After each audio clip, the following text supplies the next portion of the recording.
What's up, fight fans, and welcome back to the Vegas Odds Recap Show. I am Garrett Kerman, and with me, as always, is my man Joe Danger himself, Jessie Hobson. What's up, man? How's it going? Oh, it's going super fantastic. Yeah, this last fight card was let's say it's very anticlimactic because of the ending that happened in the main event between Jan Blachowicz and Alexander Rakic. Rakic blew out his ACL midway through the third round. That was very surprising. And then the messed up part is he was already talking about, after the fight, he was talking about how he had a knee injury 6 weeks prior to the fight. So, everybody went in thinking, Jan Blachowicz and his injury. Well, we had no idea that Rakic had an injury coming into this fight. So, that's where the cookie crumbles when it comes to MMA betting. But yeah, what do you think about the main event other than, him blowing out his ACL? Well, I mean, it's no secret we had money on Alexander. I understood it. I mean, especially after watching the first two rounds, I thought he handled business pretty well. It was, like you said, anticlimactic, but I think it was just more disappointing being on the right side of that and then something like that happening. I mean, we are both big fans of both of these fighters, and they both are like world class, both in and outside of the octagon. And you just hate to see that happen, especially to someone that's like, I mean, you could argue that this is like the peak of his career. Like he's kind of been always on that cusp, but it felt like this was his coming out party just by the way he was handling the second round, and it was just that much more disappointing because of which. Yeah, no, he was looking good. Looking the first round, dominated the second round, and he was looking good early in the third round until that happened. This is a guy that lost a split decision that everybody thought he won. Yeah. And then his second loss in UFC is a blown out ACL non-contact injury. So it's like this guy cannot catch a break. He's losing fights. He was ultimately winning. I don't know where, he's got to get another top 5 fight after this whenever he's able to come back. And then I don't know where to go from here with Jan Blachowicz. I honestly don't think he should get another title shot. That's right off the bat. No matter if it's Yuri winning, no matter if it's Glover winning, he definitely should not get a title shot.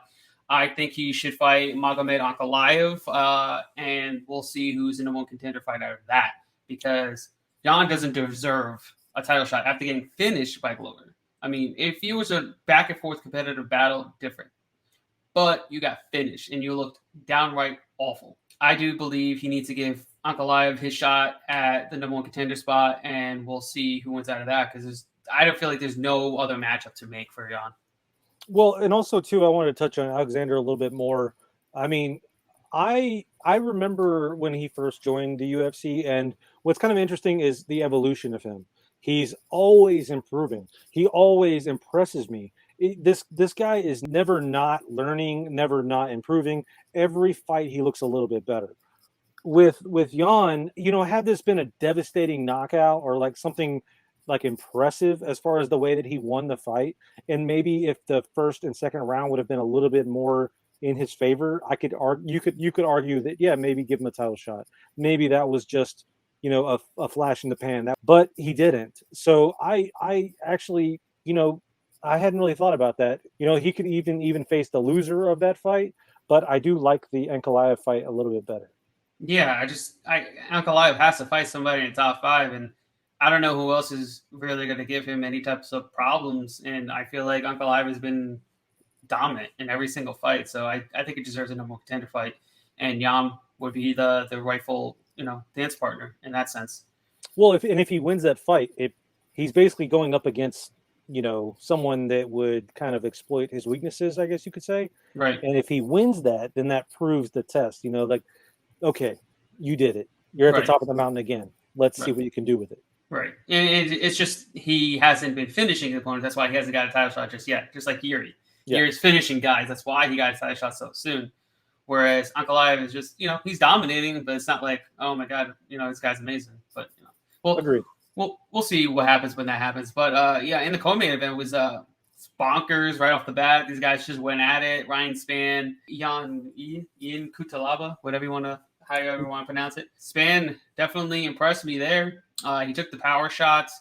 He got taken down. He got right back up, and then he synced in that arm-in guillotine. That's pretty impressive. I wasn't expecting that. Like, we see both of these guys as knockout artists, I guess you could say. I mean, I Span from the Contender days. Yeah, I don't know. He's hard to trust. I mean, that was an impressive win, but at the same time, you're going up against Kutalaba, who has arguably some of the worst IQ in MMA. The guy is incredible. Don't get me wrong, because I love his like whole I'm actually the Hulk. He just kind of like makes the wrong decisions in the heat of the moment. Like had he not maybe overstretched some of those punches, then he might have lasted a little bit longer. He just puts himself in harm's way, and Ryan Spann took advantage. Hindsight is 2020, my friend, and if I really think about this fight, Ryan Spann should win this fight. But at the time, I really thought Kutalaba could take care of him. His Ryan Spann's chin is not all that great, but obviously Kutalaba's neck isn't all that great either.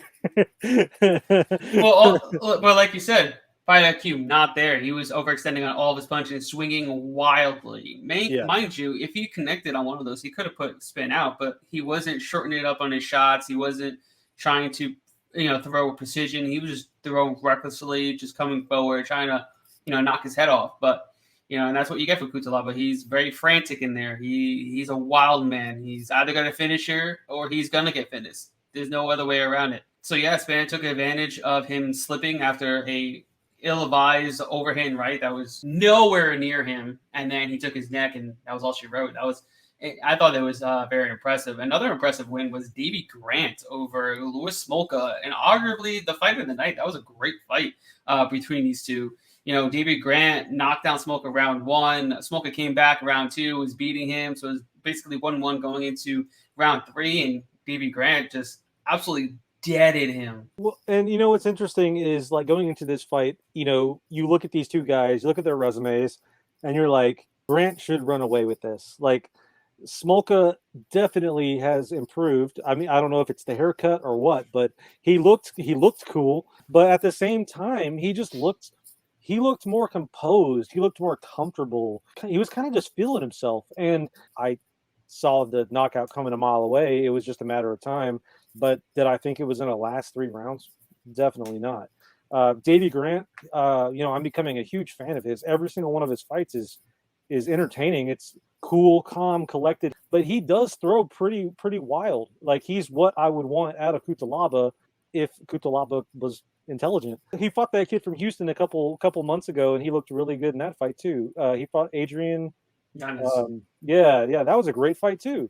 Yeah. So I mean, the dude is putting it together.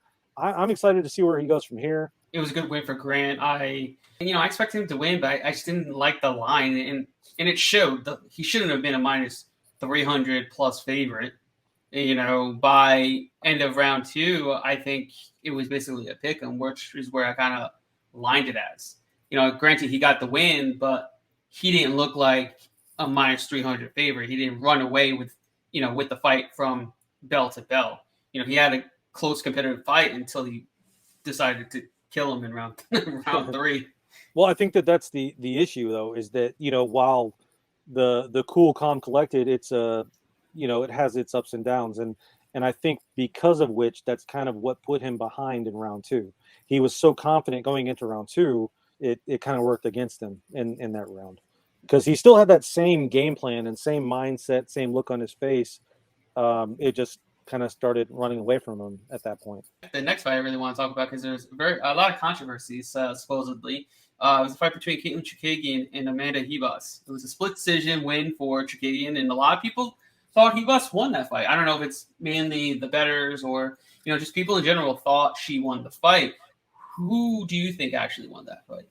Caitlyn. I didn't bet on this fight because I knew that it would be a sweat. I was gonna bet it live, and then I was like, no, because like, I mean, Reva started like punching and screaming like in round 3, but I mean, you're half of those are connecting and half of those aren't. You're just screaming to scream. Caitlyn did what she does. She stands at range, kicks you, punches you, and then makes noises every time she connects. Reva has tried to do that too, but her reach wouldn't allow her to connect. So, I mean, what are you going to do? It was a close fight. I just still think Caitlyn won.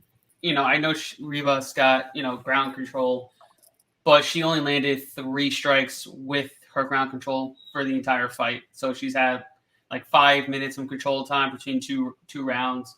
And she did nothing with it. She didn't advance position. She didn't attempt submissions. She didn't land any ground and pound. She was basically just trying to hold position and, force Caitlyn to try to make her way back to the feet, which she did.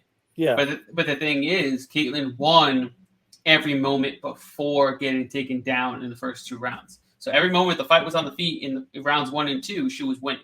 And we know if we go with the scoring criteria, people know what actually the scoring criteria is. The number 1 scoring criteria is damage. So if you go by damage, who won damage in round 1? Caitlyn. Who won damage in round 2? Caitlyn. So point blank, the only round you can give Hebass is round 3. I read that she had watched the main event on Bellator. Amanda had, so maybe she was just taking some notes. But that's the issue, though, is that the same people complaining about this fight are not the same people complaining about that fight. I think a lot of the controversy, if you will, is that it's Reba's. People bet on her for plus money, right, and they're just like, expectation meets reality, disappointment. Yeah, and like I said, I didn't bet on this fight either. So, I'm completely unbiased, and I thought Caitlyn won. It's hard for me to sit there and watch that fight and be like, yeah, Hebass won that fight. So the next fight, man, good performance from Manuel Torres. In his debut, he absolutely put it to Frank Camacho. Absolutely, starched him. Future's bright for him. I do see him taking an L very soon against a similar fighter in Frank Camacho, because Torres has, the tendency to keep his chin high. He gets hit a lot, and a good counter puncher like Frank Camacho with some head movement would probably knock out Torres, because he was eating some punches in that fight. Yeah, and there was a few times where Camacho just didn't connect, and had he connected, Torres probably would have ate the canvas as well. I was really impressed with him, honestly. I was too. For someone coming straight from contender and taking on someone like Camacho, that's a huge step up in competition. If, like you said, if this kid can hide his chin a little bit better, then I think the future is bright. I was really impressed with what I saw. I went back and watched his other fights after this performance, and I'm curious to see where he goes from here. He can make some noise as long as he gets better defensively sound, because he's got some legit, striking. He's got some pretty good grappling to go with it. He's only one of 3 or one of 4 Mexican fighters, I think, in the UFC. Love to see it. Yeah, down being from Texas, we encounter a lot of, Mexican talent and Mexican boxers specifically. Yeah. And I don't know, man, he looked so smooth. Like it was really fun to watch. And I mean, we're obviously Camacho fans as well, but it was tough. Yeah, I know. The other fight next up was the flyweight fight between Alan Nascimento and Jake Hadley. Man, I was sure Hadley was losing this fight. I was very sure he was losing this fight. And it went exactly how I thought it would. Hadley wasn't having too much success on the feet, and then went into the grappling, and he had no chance of beating Nascimento on the mat and out grappling him and out scrambling him. It was impossible because Nascimento is a high-level Brazilian Jiu-Jitsu black belt under the tutelage of Charles Oliveira. So you talk about a guy that's training with one of the best jiu-jitsu practitioners in the UFC. So if there's some grappling involved, Nascimento's got him covered everywhere. I had heard of Hadley, and I've seen him fight before. Nascimento I was not familiar with. It's interesting because of something you said. We had this big thing going in the UFC for like the longest time about how anyone that trains under Khabib, their odds are going to be insane. And so now it seems like anyone that trains under Charlie Olives, their odds are going to start to kind of follow suit. So it's going to be kind of interesting to see what happens after this fight, to see if that does happen, because blonde hair, big brown guy, like the dude looked massive in comparison to Hadley. Yep. And he controlled him the entire time. If you go back and watch Hadley's fights, it's usually the other way around. It was a fun back and forth, but more so just back. Because Hadley had zero answers, but it was cool to see a couple of prospects, getting it in there, and ultimately, Charlie Olives, man, special boy. I expect a better fight for Hadley his second time out. It was just a tough stylistic match, especially a guy that almost 30 fights against to Hadley's 8. So big discrepancy in experience. the next fight was a fight in the flyweight division between Viviane Araújo and Andrea Lee. It was a good fight, good back and forth brawl between these two. Araújo came away with a win. I'm sure you heard some of Lee's corner work. Tony Kelly. Tony. So I'm going to comment on the fight first because this is exactly how I saw this going. Somehow, some way, I know when to bet against Lee and for Lee. She has this like really weird style where you can kind of predict if she's going to win or not. Obviously, she did come to life in the second round. She looked pretty good. But yeah, like I think she's overrated, man. And one trick pony, stand on the outside, punch. She tries to do the Caitlyn Chukagian thing, but she doesn't. She gets defend takedowns. She can't get up. It's pretty much that's it. Less. She's like the less effective Caitlyn Chukagian. I remember when she fought Lauren Murphy, and I was just like, this fight is literally set up for you to win, and Murphy is taking you to school. Even Lauren Murphy fan here, but at the same time, this is set up for Andrea Lee to showcase her talents, and she couldn't do it. Yeah, so the racist stuff. I think that he meant what he said, like those dirty Brazilians or whatever, but I don't think he meant it like derogatory. I think had they been anything, like had they been black, white, green, he probably would have said something very similar, and it just came out or sounded very odd. But it's the heat of the moment. Like Tony Kelly also chose to drive to a fight instead of having to wear a mask on an airplane. So I mean, dude, I politics aside, get it together, man. Yeah. I say some stupid shit too, but you have a mic on you, and you are literally, the whole world is, I guess the whole MMA world is watching you. It's BJJ, Brazilian Jiu-Jitsu. Like you got put it. Oh man, that is a no. Yeah, and that was just plain out stupid and dumb. And I don't know, man. I'm not for the whole having your significant other corner you either.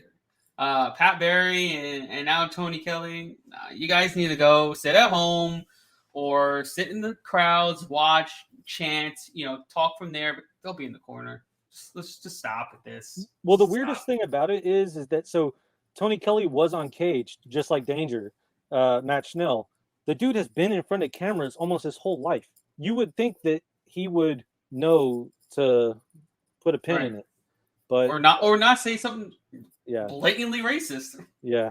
I don't know. I think that he deserves a fine or something. Like it's just I mean, but what is that gonna do? Like nothing. It's just And the thing is, he didn't think there was anything wrong with that comment. So this is something that he's probably said before. Yeah. You know what I mean? Something along the line. So, it is what it is. We're not here to play pass judgment, but yeah, that was fun. But we are.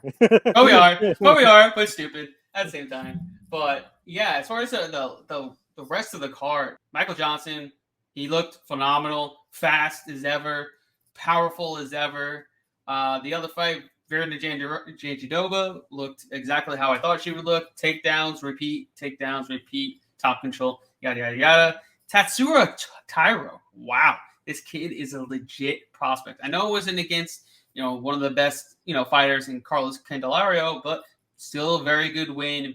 Very impressive. He took some good shots. He looked good in his striking. He looked great in his grappling. Impressive. And then Andre Petrovsky. My God, I was not expecting that. I didn't think he was going to be able to go in there and do what he did. It felt a little bit weird because Maximov just he didn't look like he wanted to defend that. He wasn't trying to defend it. I don't know. I feel like he was just stuck in that position. I couldn't really see, but he wasn't fighting the hand. So that was kind of deflating. Yeah, it was. Because I literally got in the car and turned it on, and I was like, is it really over? I do want to say, I think the Tatsuro, that guy, I really appreciated the fact that, so he beat that dude's ass for 3 whole rounds, and then when it was all over, he pulled out the note and he read the note in English. Yes. That dude, regardless of the rest of his career, he earned so many fans because he's trying, and he tried to finish him. He tried to communicate with the American fans, and dude is just a stud. Like he gets it. Like he's young. he had an opportunity and he tried his damnedest. And then even when he didn't succeed in finishing the fight, he still gave his English speech. Hats off to him. Most people can't do that. Verna, stud. Michael Johnson, can't wait to fade him in the next one. And I think Alan Patrick gets cut after this. Oh, absolutely. 110%. And yeah, Nick Maximov, man, I was so excited to see him fight again. I was just kind of, like you said, it was like, what happened? Like, right. You go from such a high against two very good wrestlers to Andre Petrovsky, who's a very good wrestler in his own right. But it's the same build, the same thing. Like, you went against the same exact guy. And yeah, I mean, ultimately, the conclusion is this card, you know, it wasn't as bad as you think it was, Garrett. It had its ups and downs. We learned a lot. You know, we have stars in the making here, and then we also have cuts in the making. That's for sure. Yeah, Tony Kelly, you're out of here. We'll see you, but not so see you. Well, we'll see you after you lose to Adrian Yannis in that fight. We'll see what happens. There you go. Right. That's our breakdown. That's our recap for the last week's UFC Vegas 54, headlined by Jan Blachowicz and Alexander Rakic. We will be back next week recapping UFC Vegas 55, which is headlined by Holly Holm and Caitlyn Vieira.